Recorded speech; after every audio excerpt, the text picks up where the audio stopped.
बिस्मिल्लाहिर्रहमानिर्रहीम। 9th class. आज हम चैप्टर 3 डायनामिक्स के कॉन्सेप्चुअल क्वेश्चंस देखेंगे। फर्स्ट क्वेश्चन है, when a motorcyclist hits a stationary car he may fly off the motorcycle. कि एक मोटरसाइकिलिस्ट है और वो एक कार को हिट करता है और वो कार रेस्ट पे थी, तो जो मोटरसाइकिलिस्ट है वो मोटरसाइकिल से फ्लाई ऑफ कर जाएगा। ठीक है, यानी कि वो मोटरसाइकिल तो कार को हिट कर गया, लेकिन जो ऊपर मोटरसाइकिलिस्ट था वो वहां से फ्लाई ऑफ कर गया। And driver in the car में गेट नेक इंजरी। और जो ड्राइवर होगा कार में, वो कार जो रुकी हुई थी उसको नेक इंजरी हो सकती है। इसको हमने एक्सप्लेन करना है कि ये कैसे पॉसिबल है।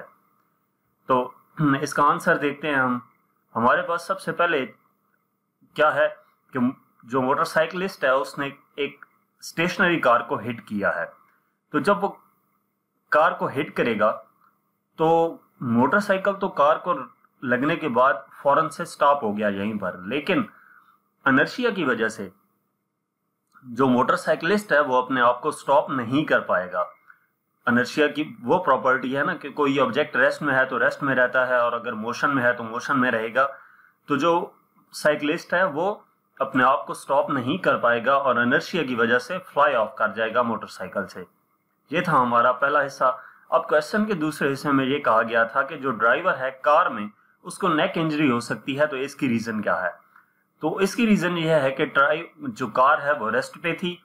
जब मोटरसाइकिल ने कार को हिट किया तो इनिशियली तो ड्राइवर रेस्ट पे है, लेकिन जो ही मोटरसाइकिल ने कार को हिट किया तो जिस फोर्स से मोटरसाइकिल कार को हिट करेगा वही फोर्स उस पर्सन को इम्प्लीमेंट होगी, ड्राइवर को इम्प्लीमेंट होगी। यानी कि जैसे आपने वो देखा था कि कार अचानक चल पड़े तो जो मैन होता है वो पीछे की तरफ गिरता है, और उसकी रीजन क्या थी कि बॉडी का निचला पार्ट कार के साथ साथ मूव कर जाता है और ऊपर वाला पार्ट बैक की तरफ अपनी रेस्ट पोजीशन में रहने की ट्राई करता है। तो वही केस जहां पर है कि जब बाइक इसको हिट करेगा तो जो मोटरसाइकिलिस्ट है उसने कार को हिट किया, तो जो अपर पार्ट है ड्राइवर का वो इनर्शिया की वजह से स्टे करने की कोशिश करेगा, जबकि जो इसका लोअर पार्ट है ड्राइवर का वो कार के साथ मूव करने की ट्राई करेगा।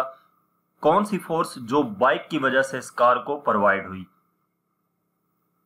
ठीक है, जो कोलिजन के बाद इसमें फोर्स प्रोड्यूस हुई।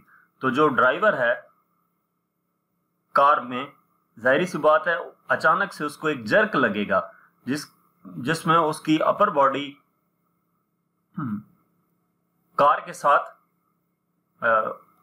अपर बॉडी अपनी पोजीशन पे रेस्ट की हालत में रहने की ट्राई कर रही है, लेकिन जो लोअर बॉडी है वो कार के साथ मूव करने की ट्राई करती है, जिसकी वजह से उसे नेक इंजरी हो सकती है। तो दोनों केसेस में इनर्शिया इन्वॉल्व था, इस वजह से ऐसा हुआ। उसके बाद सेकंड क्वेश्चन है, in autumn when you shake a branch the leaves get detached, why does this happen?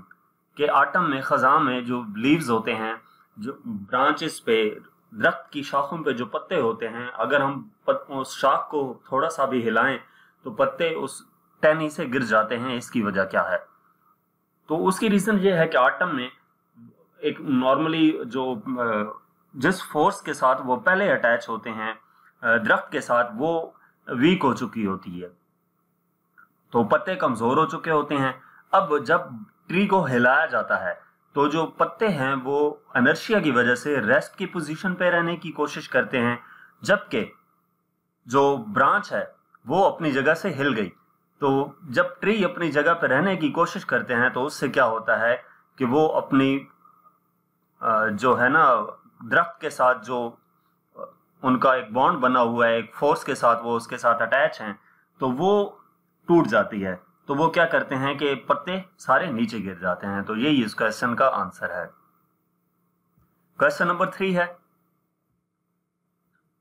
When a car takes a turn, जब कार टर्न लेती है, passengers experience a force acting on them away from the centre of curve.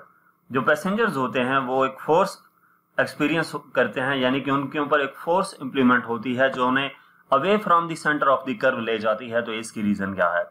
तो basically जब car turn लेती है, तो car turn ले रही है तो उसको टर्न करने में सेंट्रीपिटल फोर्स टर्न करवा रही है। सेंट्रीपिटल वो फोर्स होती है जो किसी भी ऑब्जेक्ट को अपने सर्कल के अक्रॉस मूव करवाती है, सर्कल में मूव करने में मदद देती है। तो ये अगर हम Newton third law of motion के मुताबिक देखें तो ये फोर्स हमारे पास सेंट्रीपिटल फोर्स एक्शन फोर्स हो गई। अब जहां पे एक्शन होता है तो वहां पे रिएक्शन भी होता है, तो यहाँ पे रिएक्शन किस फोर्स की सूरत में आएगा? सेंट्रीफ्यूगल फोर्स की सूरत में आएगा, सेंट्रीफ्यूगल फोर्स की सूरत में जो वहां पर प्रोड्यूस होगी। और वो सेंट्रीफ्यूगल फोर्स क्या काम करेगी? वो उन पैसेंजर्स को away from the curve move करवाएगी। जैसे ये जो पैसेंजर ये बेंड हुआ है आउटवर्ड, कार उस डायरेक्शन में कर्व की तरफ टर्न ले रही है, तो ये जो पैसेंजर है ये उस कर्व से आउटवर्ड डायरेक्शन में मूव कर गया है, झुका हुआ है। तो उसकी रीजन क्या है कि यही इनर्शिया है कि वो एक तो सेंट्रीफ्यूगल फोर्स है कि वो उसे सेंट्रीपिटल फोर्स कार को इनसाइड मूव करवा रही है, तो यानी कि सर्कल में मूव करवा रही है, तो सेंट्रीफ्यूगल फोर्स उसके रिएक्शन के तौर पर पर्सन को आउटवर्ड ले जाती है। और दूसरी इसकी रीजन ये है कि कार जब एक लाइन में मूव कर रही थी तो यकदम उसने जब टर्न लिया कार ने या कर्व में मूव करना शुरू किया, तो जो पर्सन है वो इनर्शिया की वजह से अपनी स्ट्रेट लाइन मोशन कंटिन्यू करने की कोशिश करता है। इस वजह से वो क्या हो जाता है? अवे फ्रॉम द सर्कल उसकी मूवमेंट हमें शो होती है। तो ये इसकी दो रीजंस हैं, एक सेंट्रीफ्यूगल फोर्स है और दूसरा इनर्शिया है। नेक्स्ट हमारे पास क्वेश्चन नंबर 4 है, Why it is not safe to apply brakes only on the front wheel of a bicycle? कि ये सेफ क्यों नहीं है कि बाइसाइकिल की सिर्फ फ्रंट व्हील अप्लाई की जाए? तो उसकी रीजन ये है कि अगर हम सिर्फ फ्रंट व्हील बाइसाइकिल जो है बाइसाइकिल के फ्रंट व्हील पे हम सिर्फ ब्रेक अप्लाई करते हैं, तो उससे ये होगा कि जो रियर व्हील है, बैक व्हील है, वो क्या करेगा? ऊपर की तरफ उठ जाएगा और इसकी वजह से एक्सीडेंट हो जाता है। ये क्यों होगा? ये इनर्शिया की वजह से होगा। It is due to inertia कि रियर व्हील जो है वो अपनी मोशन कंटिन्यू करने की ट्राई करता है, लेकिन जब ब्रेक अप्लाई की जाती है तो हमारा बॉडी का जो वेट है वो शिफ्ट कर जाता है सारे का सारा फ्रंट व्हील पे, क्योंकि फ्रंट ब्रेक हमने अप्लाई की तो सारा बॉडी का वेट कहाँ पे? फ्रंट व्हील पे चला गया। तो inertia coupled with gravity puts our weight and that of the bike on to the front wheel. तो इनर्शिया हमारे ग्रेविटी की वजह से जो हमारा वेट है और बाइक का, ये किस पे सारा चला जाता है? वेट फ्रंट व्हील पे। जब फ्रंट व्हील पे जाता है तो टायर की ग्रिप होने की वजह से अगला टायर तो फौरन रुक गया, पीछे वाला टायर इनर्शिया की वजह से मूव करने की ट्राई करता है तो वो ऊपर की तरफ उठ जाता है, जिसकी वजह से एक्सीडेंट हो सकता है। नेक्स्ट क्वेश्चन नंबर 5 है, deduce Newton's first law of motion from Newton second law of motion. Newton first law of motion हमने फाइंड करना है Newton second law of motion की मदद से। तो Newton second law of motion हमारे पास होता है F इक्वल टू ma। अब एक्सेलरेशन जो है वो Vf minus Vi divided by T होता है, ये आपको पता है। फर्स्ट इक्वेशन ऑफ मोशन की मदद से आप फाइंड भी कर सकते हैं, जो Vf equal to Vi plus AT है, तो वहां से A इक्वल आ जाता है Vf minus Vi divided by T। अब अगर हमारे पास फोर्स 0 हो, इफ F इक्वल टू 0, तो इसका मतलब ये है कि Vi और Vf दोनों इक्वल हैं। तब भी ये, क्योंकि मैस तो 0 नहीं हो सकता, टाइम भी 0 नहीं हो सकता। किसी भी सिचुएशन में जब कोई ऑब्जेक्ट मौजूद है तो उसका कोई ना कोई मैस होगा और वो मूव करता है तो टाइम भी कंज्यूम होगा। तो क्या है कि वेलोसिटी दोनों में से कोई एक 0 हो सकती है, तो या दोनों इक्वल हो सकती हैं। तो पहले केस में फोर्स उस वक्त 0 होगा जब Vi और Vf 0 हो।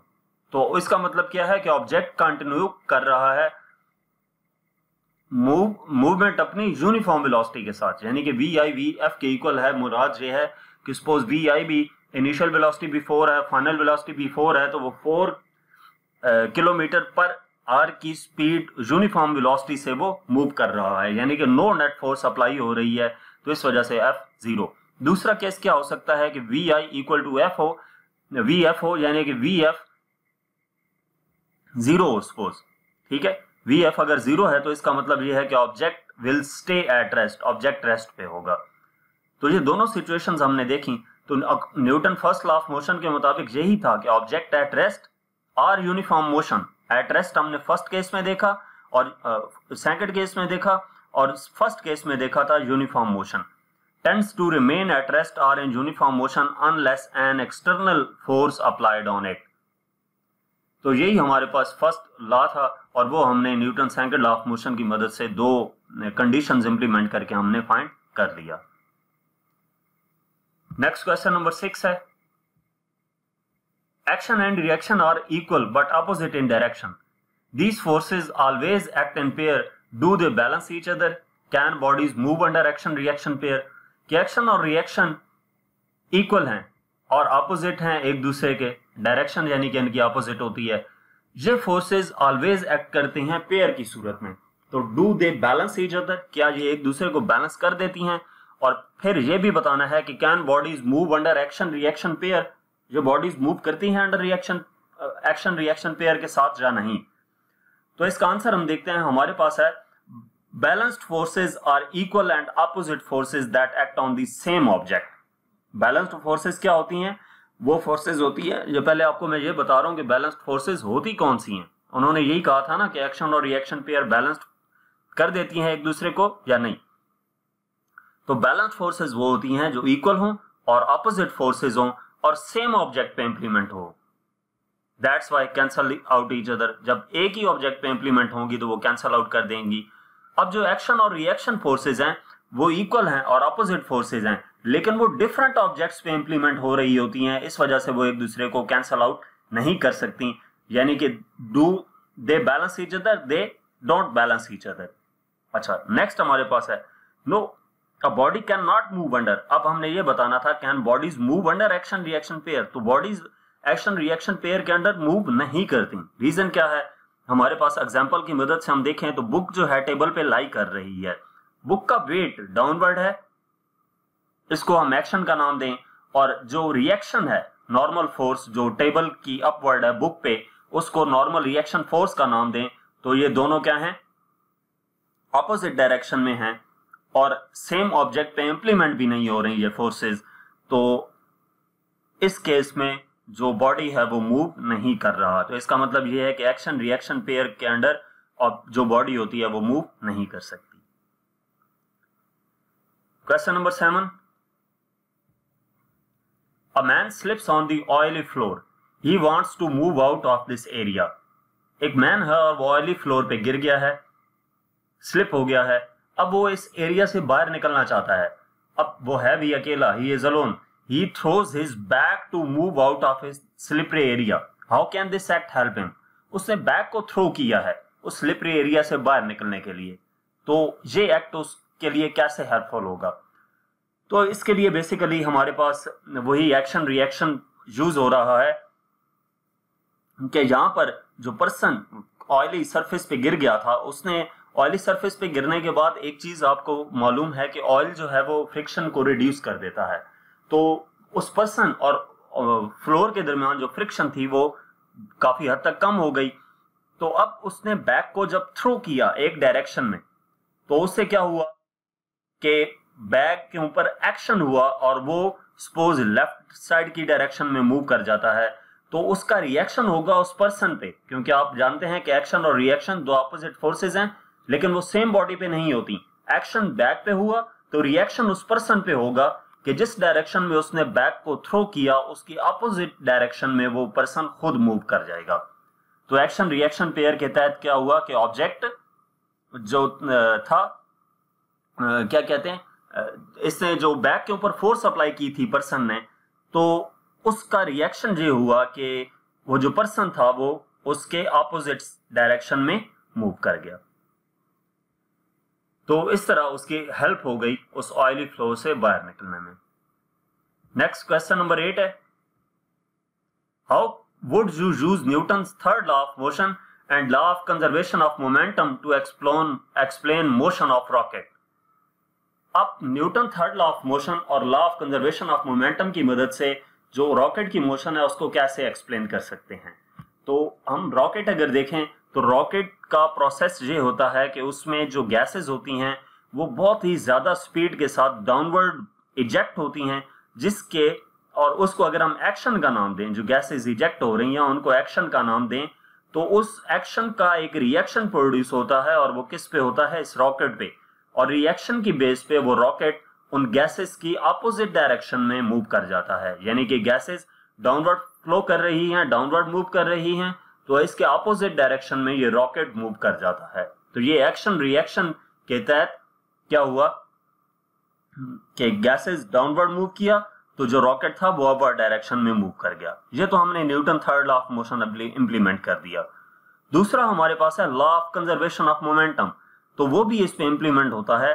गैसेस का भी मैस है और रॉकेट का भी मैस है।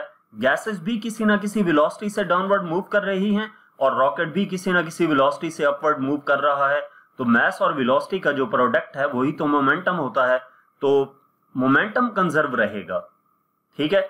जितनी गैसेस इमिट हो रही हैं, तो हमारे पास जो है रॉकेट है वो अपवर्ड मूव कर रहा है, तो अगर हम मोमेंटम फाइंड करें तो मोमेंटम दोनों बॉडीज का वो यानी कि गैसेस का और जो हमारे पास रॉकेट है इसका सेम होगा। इसके बाद नेक्स्ट क्वेश्चन है question number 9, why are batsman gloves padded with foam. जो बैट्समैन की ग्लव्स होते हैं पैडेड विथ फोम क्यों होते हैं, फोम के क्यों बनाए जाते हैं। तो बेसिकली उसके पीछे दो रीजंस हैं। एक तो ये है कि इंजरी से बचाने के लिए जो ग्लव्स होते हैं उनके अंदर फोम डाला जाता है, और दूसरी रीजन फ्रिक्शन की है, ग्रिप की है, कि जो ग्लव्स पहनकर बैट होल्ड करना है तो उसमें जाहिर सी बात है ग्रिप भी चाहिए। अगर ग्रिप नहीं होगी तो बैट हाथ से स्लिप कर जाएगा और गिर जाएगा। अब दो हमारे पास ऑप्शन थे ग्लव्स को बनाने के लिए कि एक या तो कॉटन यूज की जाए या फिर उसमें क्या किया जाए, फोम यूज किया जाए। अगर कॉटन यूज किया जाए तो कॉटन से ग्लव्स और बैट के दरमियान जो फ्रिक्शन है वो इतनी ज्यादा अच्छी नहीं होती जितनी कि हम अगर ग्लव्स में फोम यूज करें तो जो फ्रिक्शन होती है। तो इसलिए ग्लव्स में फोम यूज किया जाता है ताकि ग्लव्स और बैट के दरमियान जो फोर्स ऑफ फ्रिक्शन है वो एनफ हो और बैट हाथ से स्लिप ना करे। और दूसरी रीजन आपको पता है कि बॉल हिट करती है तो उस इंजरी से बचाने के लिए अपनी क्या कहते हैं केयर के लिए वो ग्लव्स पहनने पड़ते हैं। उसके बाद क्वेश्चन नंबर 10 है, while walking on ice one should take small steps to avoid slipping. Why? जब बर्फ पे चल रहे होते हैं तो स्मॉल स्टेप्स हमेशा चलने चाहिए स्लिपिंग से बचने के लिए। इसकी रीजन क्या है? तो इसकी रीजन ये है कि स्लिपिंग से बचने के लिए हमेशा आपने स्मॉलर स्टेप्स लेने हैं, क्योंकि स्मॉलर स्टेप्स का मतलब ये है कि फ्रिक्शन, जो कोएफिशिएंट ऑफ फ्रिक्शन है आइस की, वो बहुत स्मॉल है, तो उसकी वजह से हमें एनफ फ्रिक्शन मिल जाती है आइस की मदद से। लेकिन अगर हम क्या करेंगे, स्मॉलर स्टेप्स यूज नहीं करेंगे तो उससे क्या होगा कि हमें स्लिप होने का खतरा काफी ज्यादा होगा। स्मॉलर स्टेप्स हमें लार्जर नॉर्मल फोर्स देते हैं, और मोर नॉर्मल फोर्स का मतलब यह है कि मोर फ्रिक्शन हम गेन करेंगे, जिसकी वजह से सफिशिएंट फ्रिक्शन होगी तो हम स्लिप नहीं होंगे। लेकिन अगर बर्फ पर चलते हुए हम लॉन्ग कदम उठाएंगे, स्मॉल स्टेप्स नहीं उठाएंगे, तो उसका इफेक्ट जो हो सकता है कि हम स्लिप कर सकते हैं। तो स्लिपिंग से बचने के लिए स्मॉल स्टेप्स उठाए जाते हैं ताकि हमें फ्रिक्शन मिलती रहे, जो एनफ फ्रिक्शन है, और हम स्लिप ना हो। क्वेश्चन नंबर 11 है, स्लिपरी व्हेन वेट। ये एक स्टेटमेंट है, प्रिकॉशन है जो मोटरवेज के ऊपर डिस्प्ले की गई होती है। अब क्वेश्चन क्या पूछा गया है, why is it dangerous to drive on the wet roads. Dangerous क्यों है वेट रोड पे ड्राइव करने के लिए? तो उसकी रीजन क्या है कि हमारे पास जो स्टेटमेंट मोटरवेज पे लिखी होती है कि स्लिपरी व्हेन वेट, ये प्रिकॉशन है जो मोटरवेज के ऊपर लिखा गया होता है, ताकि अगर आप वेट रोड पे ड्राइव कर रहे हैं, बारिश हो रही है और मोटरवे गीली हो चुकी है, तो आपको पता होना चाहिए कि आप एहतियात के साथ वहां पर ड्राइव करें। उसकी रीजन क्या है कि जब रोड वेट हो जाती है ना, तो जो टायर और रोड्स के दरमियान फ्रिक्शन है वो कम हो जाती है। नॉर्मली जब रोड ड्राई थी, खुश्क थी, तो उसके ऊपर जो टायर है, टायर में भी जाहिर सी बात है उसमें कट्स लगे होते हैं, डिजाइन बनाए गए होते हैं इसी वजह से, ताकि रोड और टायर के दरमियान में ग्रिप रहे। लेकिन जब रोड वेट हो जाता है तो जो सरफेस है रोड की वो स्मूथर हो जाती है।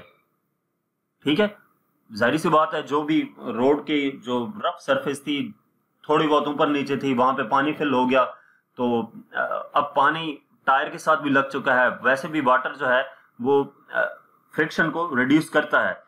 वैसे तो नॉर्मली हम ऑयल यूज करते हैं, लेकिन वाटर भी, उससे भी फ्रिक्शन किसी हद तक कम हो जाती है। तो जब ब्रेक्स अप्लाई करेंगे, कार सपोज मूव कर रही है और अचानक से ब्रेक अप्लाई करनी पड़ जाती है, तो वो ब्रेक्स प्रॉपरली वर्क नहीं करेंगी जैसे आम रूटीन में करती हैं, तो उसकी वजह से एक्सीडेंट होने का खतरा होता है।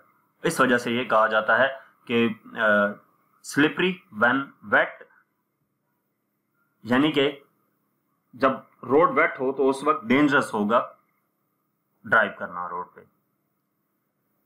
क्वेश्चन नंबर 12 है, why tyres of vehicles are wrapped with chains during snow in मरी हिल एरियाज। कि जो व्हीकल्स के टायर्स होते हैं उनको रैप किया जाता है चेन्स की मदद से। चेन कौन से, जंजीरों की मदद से उनको किया जाता है रैप। इसकी रीजन क्या है, अगर आप मरी गए हैं तो आपने ये देखा भी होगा, ये डायग्राम में आपको शो हो भी रहा है कि वहां पर जहां पर स्नो होती है वहां पर टायरों के ऊपर ये जंजीर चढ़ा दिया जाता है। इसकी पीछे रीजन क्या है, ये क्वेश्चन में पूछी गई है।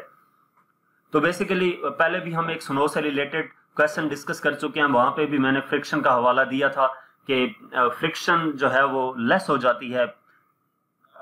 तो यहां पर भी अब फ्रिक्शन जो है उसके आइस की वजह से लेस है। अब उसके ऊपर अगर वैसे हम गाड़ी चलाएं तो इतनी फ्रिक्शन वहां पे नहीं होती है, एनफ फ्रिक्शन नहीं होती कि कार स्मूथली मूव कर सके, वो स्लिप कर जाती है। तो उस स्लिपिंग से बचने के लिए, यानी कि जितनी कार और उस आइस और टायर के दरमियान जो फोर्स ऑफ फ्रिक्शन है, वो necessary force of friction provide करने के लिए इस टायर के अक्रॉस चेन लपेट दी जाती है, ताकि जो टायर है वो स्लिप ना करे और कार स्मूथली मूव करती रहे। अगर ऐसा नहीं करेंगे तो कार स्किड भी कर सकती है, इवन के कंट्रोल भी लूज हो सकता है ड्राइवर का, तो उसकी वजह से एक्सीडेंट हो जाएगा। नेक्स्ट क्वेश्चन नंबर 13 है, centripetal force acting on the car moving at A round about is 200 Newton. Centripetal force है एक कार की और वो मूव कर रहा है राउंड अबाउट में 200 न्यूटन के साथ। If the velocity of the car is doubled, then what will be the centripetal force acting on the car? अगर velocity डबल कर दी जाए तो हमारे पास centripetal force जो एक्ट कर रही है कार पे वो क्या होगी। तो डाटा में हमें centripetal force 200 न्यूटन की बताई गई है और कंडीशन क्या लगाई है, velocity of the car is doubled, यानी कि पहले अगर v velocity थी तो v प्राइम 2v हो जाएगी। सेंटीमीटर फोर्स हमने एफ सी प्राइम कैलकुलेट करना है, तो इसके लिए सोल्यूशन हम देखते हैं। हमारे पास फार्मूला होता है F C equal to M V square over R, centimetre force का फार्मूला। तो एफ सी प्राइम इक्वल आ जाएगा F M V prime square over R, यानी कि F C prime equal to M V prime की जगह पे 2v put कर दिया, इसका स्क्वायर ओवर आर, तो एफ सी प्राइम इक्वल आ जाता है एम 2 का स्क्वायर 4, v का square v square divided by R. जो 4 हम पहले लिख दें तो 4 M V square over R आ जाता है। एम वी स्क्वायर हमारे पास एफ सी की इक्वल था, तो एफ सी प्राइम इक्वल आ जाता है 4 एफ सी के। यानी कि अगर वेलोसिटी कार की डबल कर दी जाए तो जो सेंट्रीपिटल फोर्स है वो इंक्रीज कर जाएगी 4 टाइम्स। अगर हम एग्जैक्ट आंसर लिखना चाहें तो एफ सी की वैल्यू हमें 200 गिवन है, ये आपने लिख लेना है। यहाँ पर टाइपिंग मिस्टेक हो गई है, मैं बाद में इसको सेट कर दूंगा। यहाँ पे एफ सी की वैल्यू जो हमें गिवन है 200 वो यहाँ पर पुट कर देंगे, तो मल्टीप्लाई होके ये 800 न्यूटन आंसर आ जाएगा। इसका मतलब ये है कि वेलोसिटी अगर डबल कर दी जाए तो सेंट्रीपिटल फोर्स जो पहले 200 न्यूटन थी वो अब 800 न्यूटन हो जाएगी। नेक्स्ट क्वेश्चन नंबर 14 है इस चैप्टर का last question, your car is stuck in mud track. Car stuck कर गई है मड ट्रैक में, तो 2 मैन जो हैं वो सिट करते हैं बोनट पे कार की।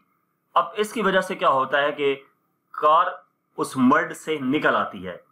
How sitting of man on cars bonnet did help you, कि वो जो मैन कार की बोनट पर बैठ गए तो उस मडी ट्रैक से कैसे वो कार निकल आई, उसने कैसे हेल्प किया, ये बताना है हमने।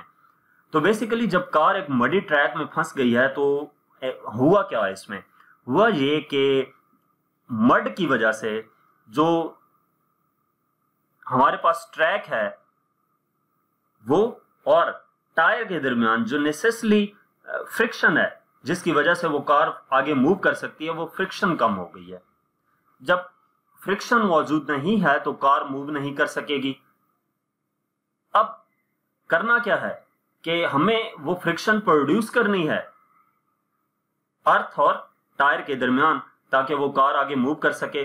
तो उसके लिए बोनट के ऊपर दो बंदे जब बैठते हैं, वो तो बेसिकली यहां पर जस्ट क्वेश्चन में लिखा हुआ है, जरूरी नहीं है कि दो हों, 3 हो सकते हैं, 4 हो सकते हैं, वो तो डिपेंड करता है ना कि कितनी फ्रिक्शन रिक्वायर्ड है, कितना वेट हम उस बोनट के ऊपर डालें।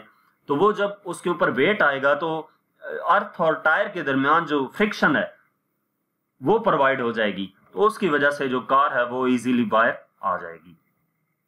तो बेसिकली वो किस लिए बिठाए जाते हैं, ताकि जो फ्रिक्शन है वो प्रोवाइड की जा सके अर्थ और टायर्स के दरमियान, जिसकी मदद से कार इजीली उस मडी एरिया से बाहर आ जाएगी। तो जहां तक हमारे पास इस चैप्टर के कॉन्सेप्चुअल क्वेश्चंस थे। मजीद किसी भी चैप्टर की एक्सरसाइज का सॉल्यूशन देखने के लिए आप हमारी वेबसाइट विजिट कर सकते हैं। इसके अलावा आप हमें इंस्टाग्राम, फेसबुक और यूट्यूब पर फॉलो करें। Thank you.